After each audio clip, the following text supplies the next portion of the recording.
Hi friends, ఈ సీరియల్‌లో అయితే పెళ్ళాం విడదీయాలని చెప్పేసి కుట్రలు చేస్తూ ఉంటే, మొగుడు మాత్రం వాళ్ళని కలపాలని ప్రయత్నిస్తూ ఉంటాడు. ఇంతకీ ఆ మొగుడు పెళ్ళాలు ఎవరు అనుకుంటున్నారా? కమల పల్లవి అండి. అన్యోన్యంగా ఉండే అవని, అక్షయ్‌ల మధ్య విభేదాలు సృష్టించి విడగొట్టేసింది పల్లవి అయితే. అన్నా వదినని ఎలాగైనా కలపాలని చెప్పేసి ప్లాన్ అయితే వేస్తాడనమాట కమలు. అసలు ఇవాల్టి ఎపిసోడ్‌లో ఏం జరిగింది ఏంటి అనేది చెప్తాను. వీడియోని స్కిప్ చేయకుండా చివరకు చూడండి ఫ్రెండ్స్. అలానే కొత్తగా మన ఛానల్ చూస్తుంటే సబ్స్క్రైబ్ చేసుకోండి. అవని, అక్షయ్‌ల కాపురంలో చిచ్చులు పెట్టి వాళ్ళని ఎప్పుడెప్పుడు విడగొట్టేయాలా అని చెప్పేసి చూస్తున్న పల్లవికి శ్రేయ కూడా సపోర్ట్ చేస్తూ ఉంటుందన్నమాట. ఆరాధ్య స్కూల్ ఫంక్షన్లో అవని, అక్షయ్ బావ కలుస్తున్నారు. వాళ్ళిద్దరు పర్మనెంట్గా కలవబోతున్నారు. వాళ్ళిద్దరూ కలవకుండా నువ్వేదో పెద్ద స్కెచ్ చేసావంటే నేను నమ్మను. నేను గుడ్డిగా నమ్మకూడదని ఇంట్లో వాళ్ళంతా ఎందుకు అంటారో నాకు ఇప్పుడు అర్థమైందని చెప్పేసి వెళ్ళిపోతూ ఉంటుందన్నమాట శ్రేయ. ఇక పల్లవి ఒక్క నిమిషం ఆగు అని చెప్పేసి చిటికేసి పిలుస్తూ ఉంటుందన్నమాట. అవనిని ఇంట్లోంచి బయటికి పంపించిన దాన్ని వాళ్ళని కలవనీయకుండా చేయగలని ఎందుకు అనుకోవడం లేదు? రేపటి ఫంక్షన్లో అవని అక్కకి ఎలాంటి అవమానం జరగాలో ప్లాన్ రెడీ చేసే ఉంచాను. బావ మళ్ళీ అక్క మొహం కూడా చూడడు. అదేంటో నువ్వే చూస్తావు కదని చెప్పేసి అంటూ ఉంటుంది అనమాట పల్లవి. ఇక ఆరాధ్యని తీసుకొని స్కూల్కి అయితే వస్తారనమాట అవని, రాజేంద్ర ప్రసాద్. అయితే ఆరాధ్య మాత్రం నాన్న వస్తాడమ్మా అని చెప్పేసి అడుగుతూ ఉంటుంది అనమాట. వస్తానని చెప్పారు కదా, వస్తానంటే వస్తారమ్మా అని చెప్పేసి అవని అయితే చెప్తుంది. ఇక అంతలోనే అక్షయ్ రావడం చూసి పరిగెత్తుకుంటూ వెళ్ళి ఇక హగ్ చేసుకుంటూ ఉంటుంది అనమాట అక్షయ్ని. ఇక రాజేంద్ర ప్రసాద్ని చూసిన పార్వతి ఎలా ఉన్నారండి అని చెప్పేసి పలకరిస్తూ ఉంటుంది అనమాట. మనశ్శాంతి చోట ఉన్నాను కదా, ప్రశాంతంగానే ఉన్నానని చెప్పేసి రాజేంద్ర ప్రసాద్ అయితే అంటాడనమాట. ఇక ఆ మాటకి పల్లవి చిన్న చిన్న విషయాలకి పెద్ద విజయాలు సాధించినట్లు ఫీల్ అయిపోతుంటారు అని చెప్పేసి అంటూ ఉంటుంది అనమాట. 1000 మైళ్ళ దూరం అయినా సరే ఒక్క అడుగుతోనే స్టార్ట్ అవుతుందని చెప్పేసి కమల్ అయితే అంటాడు. ఇక ఆరాధ్య అటు అమ్మని ఇటు నాన్న చెరువు చేపట్టుకొని ఇంకా వెళ్ళడం చాలా బాగుంటుంది అనమాట. ఇక ఆ సీన్ చూసి కోపంతో రగిలిపోతూ ఉంటుంది అనమాట పల్లవి. ఇక అలా అవని వైపు చూస్తూ ఉంటాడు అక్షయ్ కూడా. మా అమ్మ నాన్న కలిసిరారని హేళన చేశారు కదా, అదిగో వచ్చారు చూడండి అని చెప్పేసి ఫ్రెండ్స్ దగ్గరికి వెళ్ళి చాలా హ్యాపీగా గర్వంగా చెప్తూ ఉంటుంది అనమాట ఆరాధ్య. ఇక తర్వాత అక్షయ్ ఫోన్ మాట్లాడుకుంటూ ఉండగానే అవని అయితే దగ్గరికి వెళ్ళి మీరు రారేమో అనుకున్నానండి, మీరు రాకపోతే ఆరాధ్య చాలా ఫీల్ అయ్యేది, వచ్చినందుకు చాలా థ్యాంక్స్ అండి అని చెప్పేసి అంటూ ఉంటుంది అనమాట. ఇక ఆ మాటకు అక్షయ్ అయితే నేను వచ్చింది నీ కోసం కాదు నా కూతురి కోసం అని చెప్పేసి అంటాడు. నా కోసం వచ్చారని నేను చెప్పడం లేదండి, నా కోసం రాలేదని అంటున్నారంటే నా గురించి కూడా ఆలోచిస్తున్నారనమాట అని చెప్పేసి అవని అయితే అంటుంది అనమాట. నీ గురించి ఆలోచించను, ఆ ఆలోచన కూడా రానివ్వనని చెప్పేసి అక్షయ్ అయితే అంటాడు.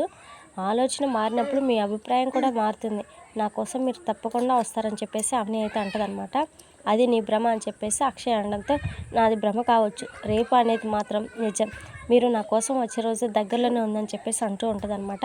ఇక ఆ మాటకి అక్షయ్ జరగని వాటి కోసం ఎక్కువ ఆలోచించుకో, ఆశలు పెట్టుకోకని చెప్పేసి అంటాడు. మనిషిని బతికించేదే ఆశ, ఆశ అనేది లేకపోతే ఆశయమే లేదని చెప్పేసి ఇక కొటేషన్ అయితే చెప్తూ ఉంటుంది అనమాట. ఇక చిరాకు వచ్చిన అక్షయ్ అయితే నువ్వు చేసింది రైట్, ఏమి చేసినా నువ్వు చేసింది ఒప్పు అనేటట్టుగా మాటలు బాగానే చెప్తావు అని చెప్పేసి అంటాడనమాట. ఇక ఆ మాటకు అవని అయితే జీవితం అనేది పాఠం అయితే అనుభవం అనేది గుణపాఠం అవుతుంది, అలాంటప్పుడు మాటలు రాకుండా ఎలా ఉంటాయండి అని చెప్పేసి అంటూ ఉంటుంది అనమాట. ఇక ఇది ఆపేటట్టు లేదురా బాబు అనుకొని అక్కడ నుండి అయితే అక్షయ్ అయితే వెళ్ళిపోతాడనమాట. ఇక అమ్మ నాన్న స్కూల్కి కలిసి రావడానికి నువ్వు వేసిన ప్లాన్ గ్రాండ్ సక్సెస్ అయింది బాబాయ్ అని చెప్పేసి ఆరాధ్య కమల్తో మాట్లాడుతూ ఉండగానే పల్లవి అయితే చాటుగా ఉంటుంది అనమాట. ఇలాంటి ప్లాన్లు మన దగ్గర చాలా ఉన్నాయి, అవి కూడా వర్కౌట్ అయితే అమ్మా నాన్నలు శాశ్వతంగా కలిసిపోతారని చెప్పేసి ఆరాధ్యతో చెప్తూ ఉంటాడనమాట. ఇంకా అది విన్న పల్లవి అయితే నేను వాళ్ళని విడగొట్టాలని ప్రయత్నాలు చేస్తూ ఉంటే ఈ తింగరోడు వాళ్ళిద్దరిని కలిపి ప్రయత్నాలు చేస్తాడా, చెప్తాను నీ పని అని చెప్పేసి కోపంగా పార్వతి దగ్గరికి వెళ్ళి కమల గురించి మొత్తం చెప్తుందనమాట.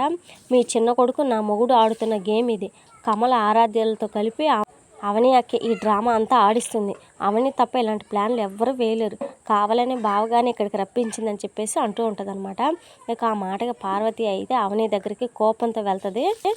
ఇక వెళ్ళి మా కుటుంబాన్ని ఎందుకు విడగొడుతున్నావు అని చెప్పేసి పార్వతి లేదు నాకేం పాపం తెలియదు అని చెప్పేసి అవని అనుకుంటూ ఉంటారనమాట.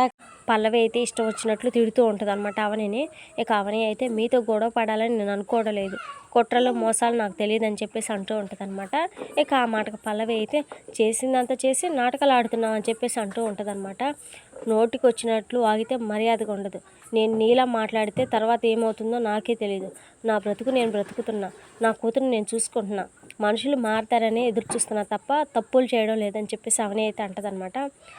నీలా తప్పులు చేసేవాళ్ళే సూక్తులు చెప్తారు, నువ్వు చేసేవన్నీ తప్పులే, నీలాంటి వాళ్ళని అని చెప్పేసి పార్వతి తిడుతూ ఉండగానే అప్పుడే అక్కడికి రాజేంద్ర ప్రసాద్ అయితే వస్తాడనమాట. ఇక ఎప్పట్లాగే అవనికైతే సపోర్ట్ చేస్తాడు. ఇక ఎంతలో స్కూల్ ఫంక్షన్కి గెస్ట్గా కలెక్టర్ అయితే వస్తాడనమాట. ఇక అక్కడే కూర్చొని ఉన్న అక్షయ్ దగ్గరికి వెళ్ళిన కమలం, ఏంటన్నయ్య వదిన నువ్వు వేరువేరుగా కూర్చున్నారు, లేవండి పక్క పక్కన కూర్చోండి, మీరు ఇలా వేరువేరుగా కూర్చుంటే ఆరాధ్య పరువు ఏం కావాలి, మన కుటుంబ పరువు కూడా పోతుంది, బెస్ట్ కపుల్ అవార్డు ఇవ్వాలంటే కూడా కలెక్టర్ మీకే ఇచ్చేటట్టుగా ఉండాలని చెప్పేసి కమల్ అయితే అంటాడనమాట. ఇక ఆ తర్వాత రాజేంద్ర ప్రసాద్ పార్వతిలు కూడా వేరువేరుగా కూర్చోవడంతో కమల్ అయితే వాళ్ళని కూడా తీసుకొచ్చి పక్క పక్కన కూర్చోబెడతాడు.